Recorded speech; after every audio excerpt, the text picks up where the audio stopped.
yakunu li an ubaddilahu min tilqa'i nafsi ni badan iya in sake wa'azi kan ra'ayina ba ban ya sake ni malam Bashir ban ya sake wa'azi na ba ka iya ka bani kudi ka rude ni don ba son kudin ka ba abinda zaka bani ni in sake ban yi aure gidanka ba ban haya gidanka ban neman kominka ina karanta abinda Allah ya ce mu karanta ni babu shakkan kowa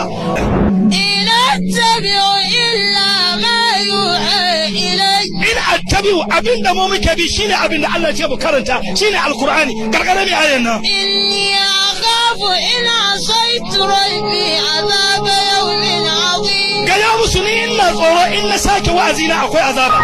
don malamin da ka zo wurin wa'azi ka sake wa'azi saboda ganin wani wallahi ka sha azaba na rantse muku da Allah ya ce wuta babbar bala'i ce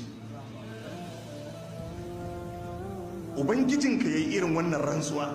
ai ya kamata ka shiga hankali